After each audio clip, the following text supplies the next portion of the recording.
Doctor ইউনূসের master মাইন্ডের কাছে কঠিন ধরা খেতে যাচ্ছে কট্টর হিন্দুত্ববাদী নরেন্দ্র মোদীর সরকার।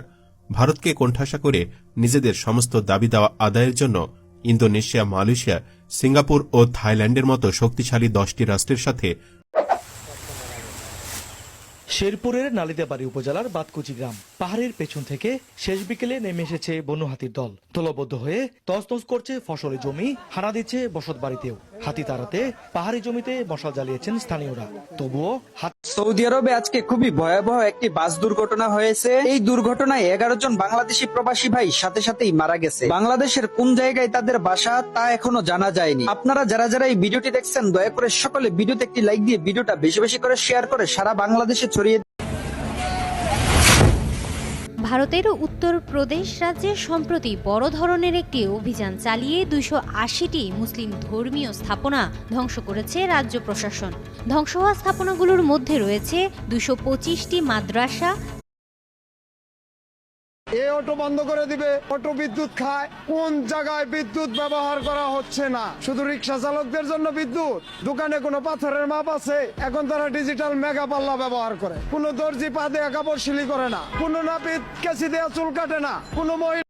পাকিস্তানের পাশে থাকার সিদ্ধান্ত নিল ইরান। খামেনি যে কোনো প্রয়োজনে পাকিস্তানের পাশে থাকার নির্দেশ দিয়েছে তেহরান প্রশাসনকে। ইরানের সমর্থন শতভাগ পাকিস্তানের দিকেই থাকবে। পাকিস্তানের পাশে এসে দাঁড়িয়েছে তুরস্ক।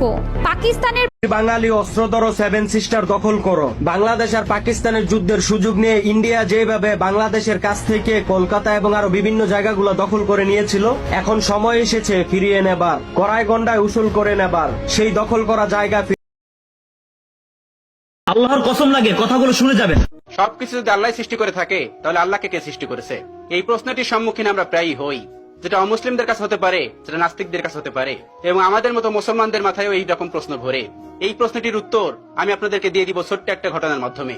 ডক্টর ইউনূসের কৌশলে দেশে আসছেন বিশ্ব কাঁপানো আরো 10 বাংলাদেশি। তুমি যদি বিশ্বের সেরা হও কিন্তু দেশের জন্য কিছু করতে না পারো, তাহলে তোমার জন্ম বৃথা।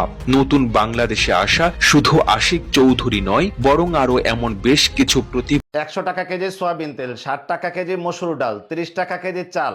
ডক্টর ইউনূস স্যারের পক্ষ থেকে প্রত্যেকটা জেলায় খুব দ্রুত এটি চালু করা হচ্ছে। ভিডিওটি বেশি বেশি শেয়ার করে